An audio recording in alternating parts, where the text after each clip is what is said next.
Oi oi! Welcome to Season 10, Episode 36 of the Ubuntu podcast. In this episode, we're going to discuss Google Codename. We'll also have some type of love, and we'll go over your feedback about 1710. I'm presenter. And joining me this week is Martin. Hello, Martin. Hello. I didn't do these show notes. Who's responsible? And Mark. Hello, Mark. Hello. You are allowed to use your discretion and fill in the blanks if you like. Oh, we've managed 10 years. It's not scripted. Don't give the magic away. I just say what I'm told to say. Martin, what have you been up to? Well, it says here, I have been perfecting the roast potato and buying the Razor Core version 2. Right, forget the Razor Core 2. Yeah. Tell me about perfect roast potatoes. Right, okay. So you're wrong. I think that the roast potato makes or breaks a roast dinner. Yep. Okay, I'll allow that. Yep. And of late, my roast potatoes have become inconsistent, and I've been overcomplicating things. So I've had a couple of weeks of going back to basics with roast potatoes, and I'm now making perfect roast potatoes again, and I'm very happy about it. Well, then, what's the technique? Okay, Maris Piper potatoes, peeled, into cold water, bring that water to the boil, and parboil the potatoes for 2 minutes. Okay. Tip the water away, and then just put them, the potatoes, leave them in the pan, jostle them around so they just sort of get a little bit scuffed up. 1 teaspoon of flour, jostle them around a bit more. Another teaspoon of flour, jostle them around a bit more. And then into a deep-sided pan that already has hot oil in it. And I've been using either rapeseed oil or light virgin oil. Olive oil, that's the word. And then do them for about 50 minutes and sort of turn them over every 10 minutes to make sure they're evenly done. They come out really, really golden, deep, crispy on the outside and all soft and fluffy in the middle. And I'm very happy with them. So, are you about to disagree with the trend? I too have been perfecting my roast potatoes. Really? Yes, and I'll let Sam tell you later just how much better my roast potatoes are than they ever have been before. Well, these are the best roast potatoes I've made. I've done away with all the complicated stuff, and these are coming out great. What I've been doing is everything the same up to parboil for a little bit longer, but I don't shuffle them around in the pan. I make a mixture of shop bought crunchy breadcrumbs, salt, pepper, garlic powder, maybe a bit of onion powder, and mix that all up and sprinkle it all over the potatoes after they've cooled down so the steam's all gone. Yeah. And then that all sticks to them. Then put them in either goose fat or duck fat. So I've been using goose fat and duck fat for several years now, and I don't know what's happened along the way, but it just isn't working for me anymore, and the kitchen gets terribly smeechy when you use that. So that was one reason why I wanted to stop. I don't find that anything beats rapeseed oil for making them crispy. Yeah, I've tried and a lovely colour as well.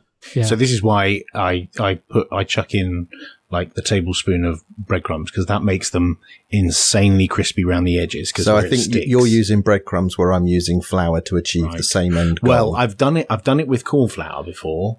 But corn flour? No, I'm using plain flour. Yeah, I've done it. Yeah. Anyway, enough with potato. There we go. Cast. So there's a couple of roast potato options there, just in time for Christmas, everybody. So if you have better ways of making roast potatoes, send them in to show@ubuntupodcast.org. Unfortunately, we've run out of time to talk about your new hardware purchase. No doubt we'll talk about that later. Probably. Yeah, it was 0.1 Bitcoin. It was brilliant. Here we go.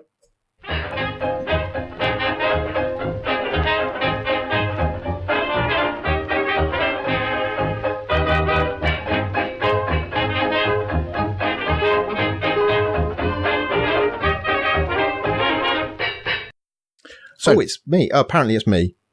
All right. It says here, talk about Ubuntu being part of Google Coding. Go on then. I know nothing. Tell me about it, Alan. So this is going well. If you weren't listening last week, then where were you? And go back and listen to that. Or not. It's fine. I'm not the boss of you. So we're partaking in Google Coding, which is a contest for pre-university students to get involved in open source software. And it's awesome. And it's a lot of work actually to be involved in Codename, to be a mentor organization. And if you go to the Google Codename website, which is, I think it's codename.withgoogle.com. It's an interesting URL. They list all the organizations who are partaking in Codename, and we are one of them. Ubuntu is one of them.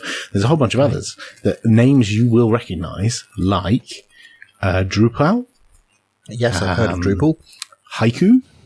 Is that the BIOS continuation? Yeah, and a whole bunch of others that you might not have heard of, like Foss Asia. I think we've mentioned them before, but something called Catrabat, never heard of that. Sugar Labs, heard of them. So all these organizations have put a proposal together, us included, in order to partake in this contest. And the reason why it's really good for us is it's an opportunity for new people to get involved in Ubuntu and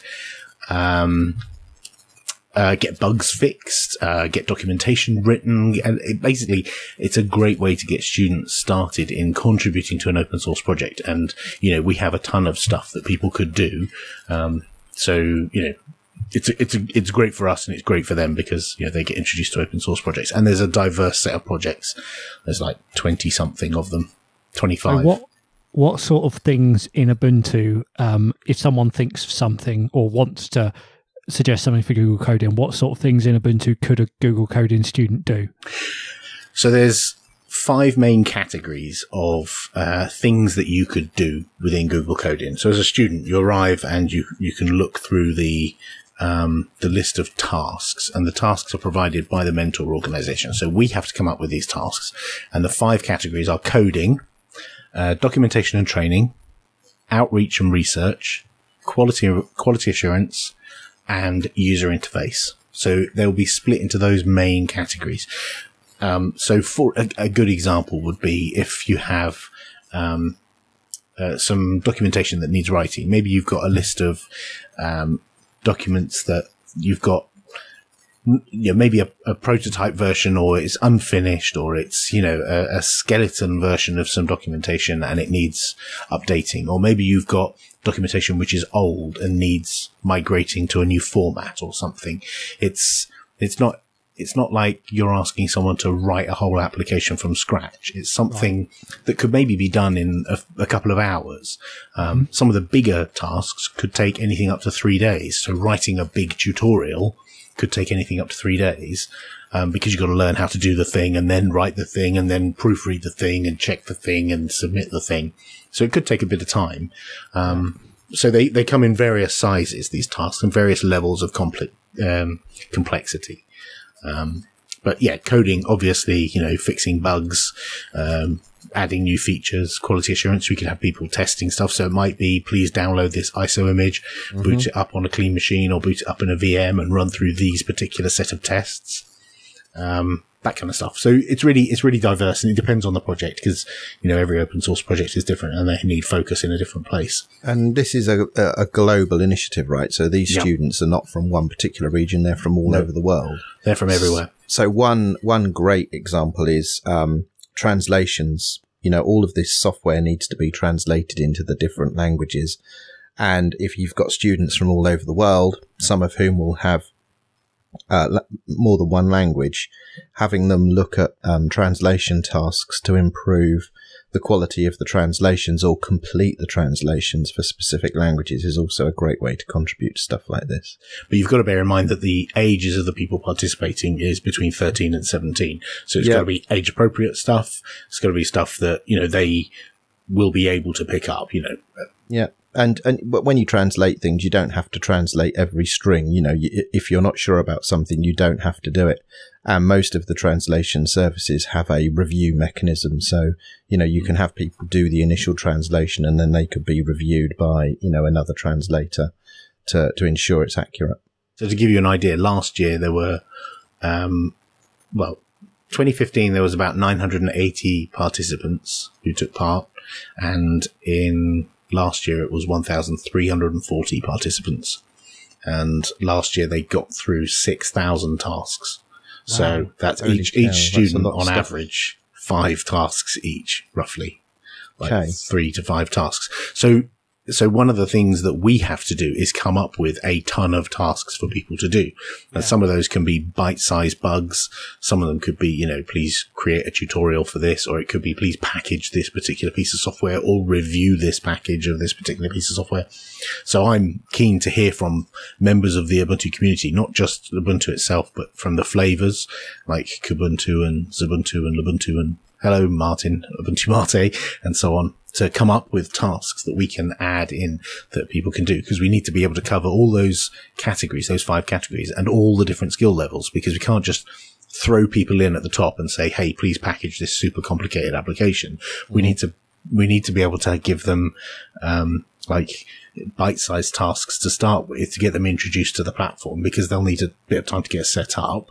And then move on to the next level and the next level. And if we want to, try and retain those contributions, and there are people who stick around and people who come back. Like we've had people who participated in Summer of Code in the past, or have participated in coding in the past, who come back and say, I'd like to mentor this time round because I had such a good time last time.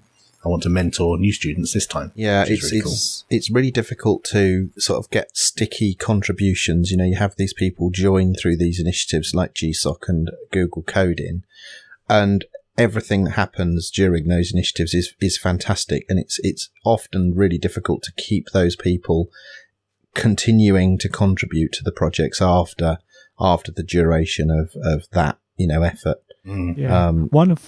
One of the sort of incentives for Google Summer of Code is that there's payment involved for the students if they complete the whole project. So is there some sort of similar reward for Google Coding?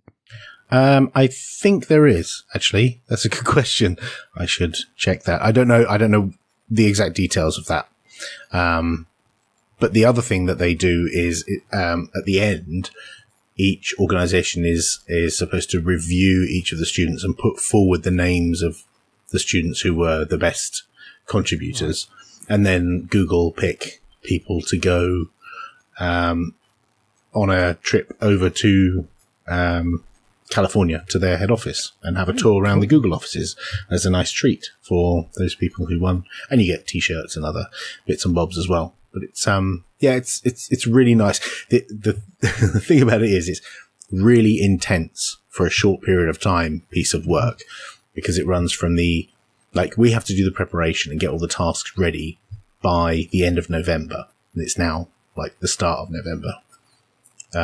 It starts then, and then from the end of November through over Christmas and into the end of January is when all those tasks are going to get done. Sounds like it's going to be a fire hose of activity between that time based on previous years. Yes, and you have to keep the pot filled up with tasks. So you don't want to run out of tasks, because there is a flood of students who can come in and they can just consume all the tasks, get them all done, and then it's like, okay, what's next? And you don't want to be in a situation where you've got a whole bunch of eager people who really want to contribute to your project and you've got nothing for them to do. So we have to kind of prime the pump with plenty of tasks. So I'm keen to hear from people in the community who, maybe know of paper cut bugs or bite-sized bugs or things that feel like they're, little things that someone could maybe do between half a day and a day or something like that, that someone between the age of 13 and 17 will be able to pick up and get done. And it will benefit people in the Ubuntu community who use and consume that documentation or that code, and also benefit the other flavors and benefit our downstream projects like Linux Mint and other flavors like Elementary. So, yeah. And also the upstreams, in this case, Debian, there's work that could be done there that benefits Ubuntu and everything that sits beneath it. Mm. And the same with GNOME. If there's bugs in GNOME, it could well be that, we want to fix them in Ubuntu, but really they're upstream. Better triaging. They're upstream bugs. And so we send them to the upstream bug trackers and ask them to, submit their code upstream, which, is the right thing for us to do there. So yeah, there's a lot of work coming, and, hopefully we'll get a load of contributions. Cool.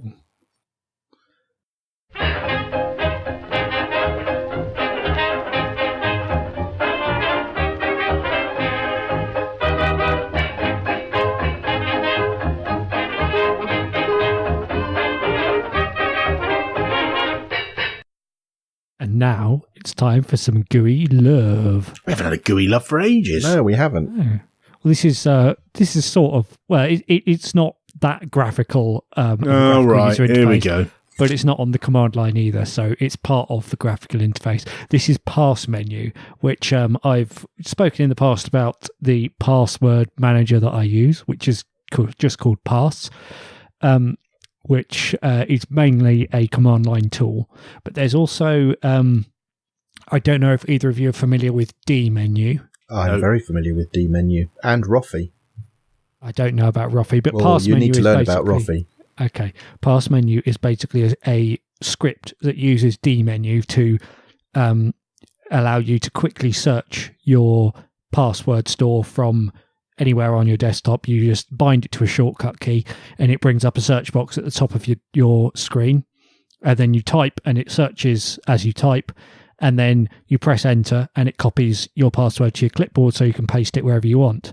There's also an option where if you have another tool installed, which I can't remember what it's called off the top of my head, but it's all in the documentation, you can have it so that if you have a text dialog, so a password field in any app highlighted when you invoke PastMenu, then when you press enter, it fills it in for you without it having to go through your clipboard. Huh.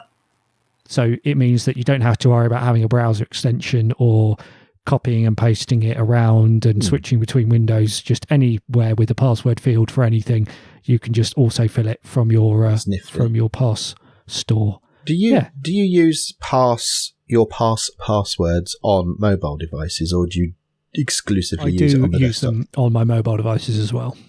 And how do you access them there? I use the Password Store app on Android.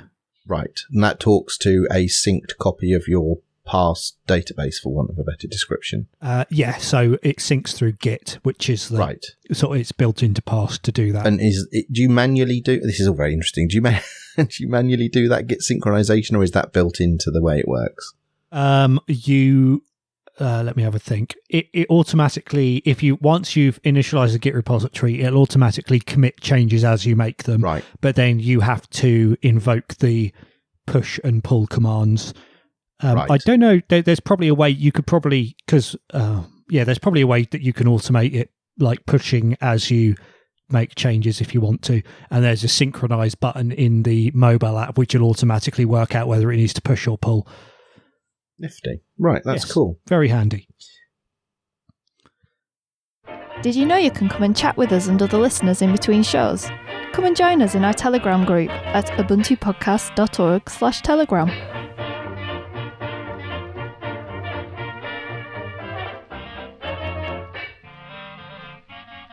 And now it's time for all your wonderful feedback. Now, we got a fair amount about the 1710 release, which we talked about a little bit in the last but one episode. So let's go over some of that. First up, Jamie Streeter emailed in. I had one suggestion for you on the new GNOME-based Ubuntu. As a long-term user of Ubuntu, I've experimented with various desktop variants over the last 7 years or so, including GNOME Shell as an alternative to the standard Ubuntu or Unity desktop. I found that using extensions is a great way to customize a desktop for my liking. Will this work with the new Ubuntu GNOME desktop, or have they locked it down? Yes, you can use extensions.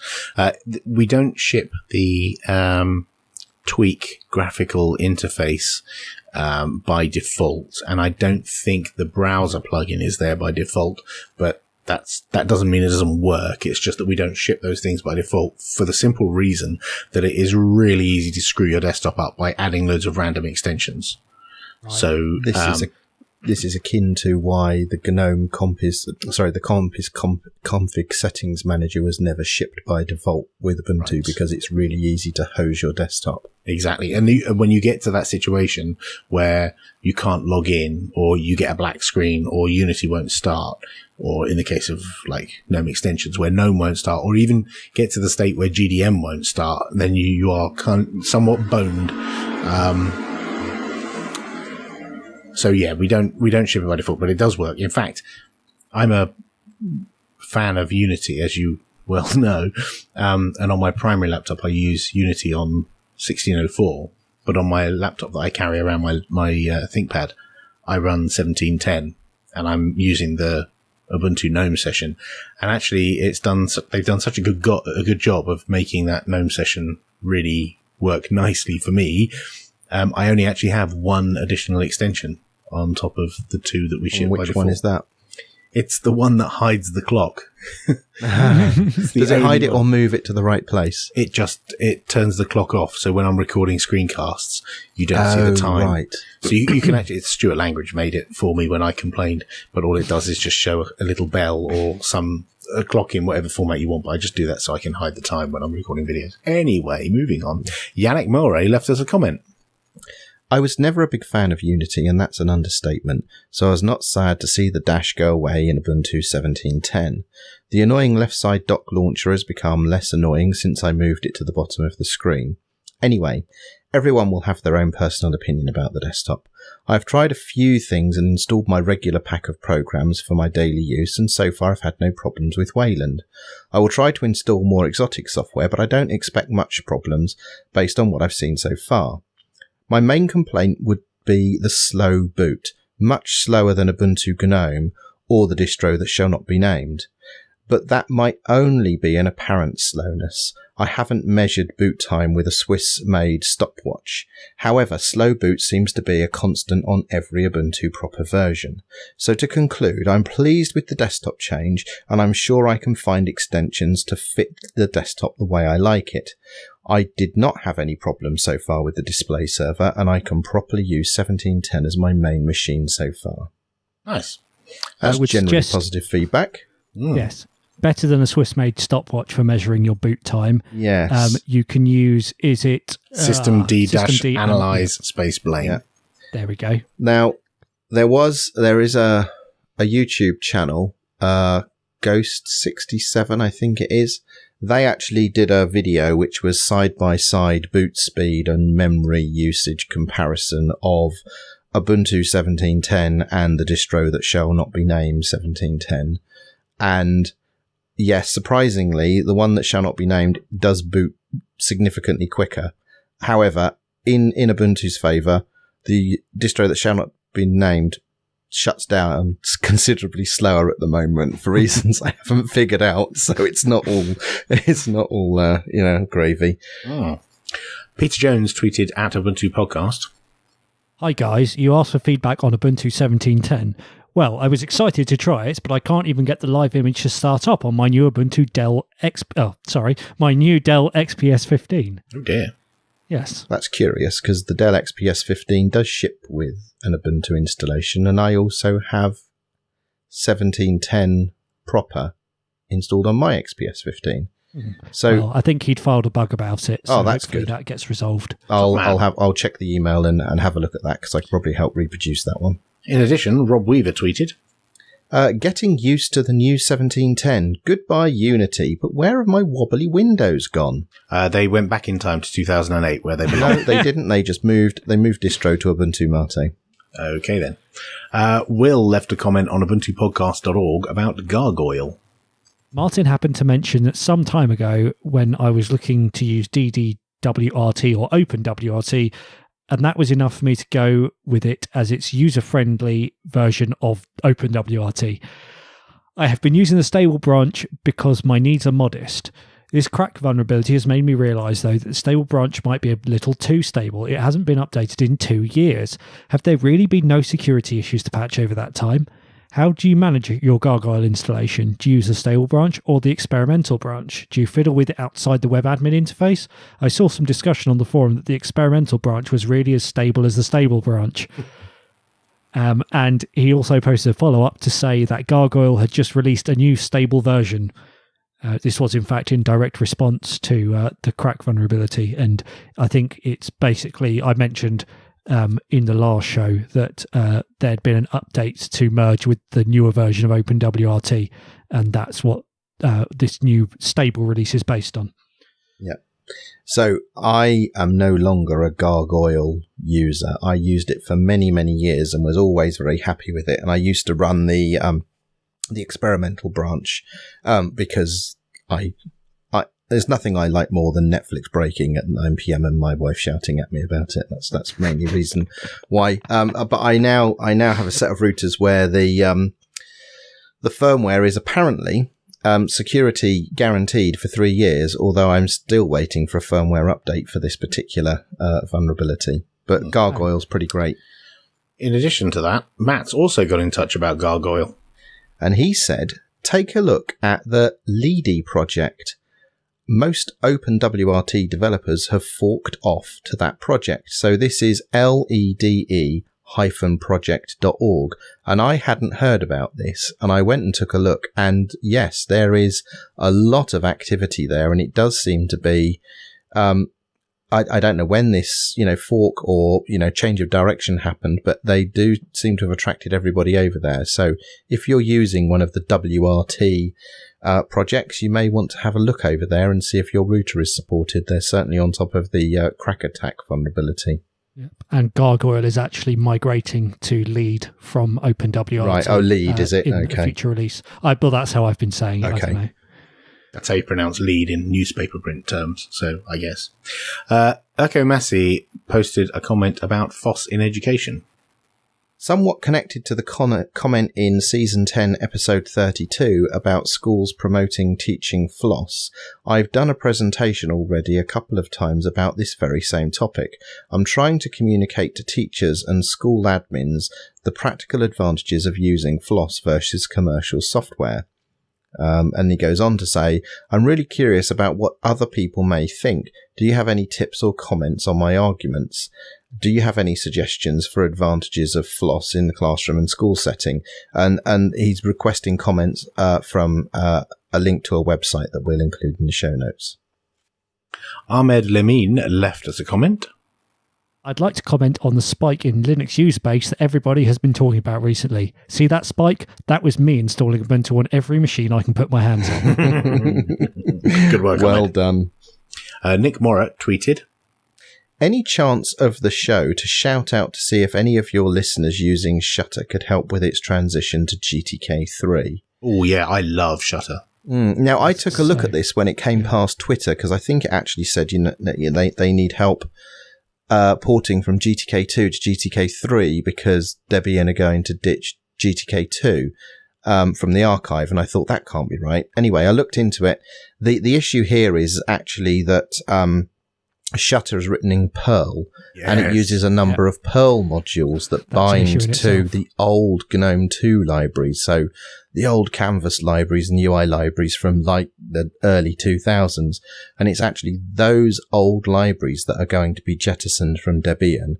And it's that stuff that Shutter needs porting to. So, yes, here we are. We're saying if anyone loves Shutter and you're a Perl programmer and you know the internals of old GNOME 2 and how to bind it to GTK2 natively or GTK3, then, Debian developers are looking for your assistance. Finally, Dan Ward emailed us. I might have a suggestion for the code name for Ubuntu 18.10 and seem unable to add it to the wiki page when logged in with my account. I probably don't have the right permissions. In any case, I think Cheeky Chipmunk would be a great name for 1810 and would appreciate it if you add it to the list for consideration. So the unfortunate thing is the way that the list for consideration works is everyone adds stuff to it and then Mark completely ignores it and chooses something himself. So it pretty much is futile you adding to that list. That's what I'm led to believe anyway. So what we won't do is we won't add it to the list, and we'll see in 9 months from now if miraculously Mark stumbles on the same name. I tell you what, we should probably not mention it on the show, and therefore we won't bias his decision, assuming he listens. Oh, he's a fan. He's a big fan. Brilliant. Yeah, he's asked for autographs and everything. That's the end of all your feedback. Keep sending it. Thank you.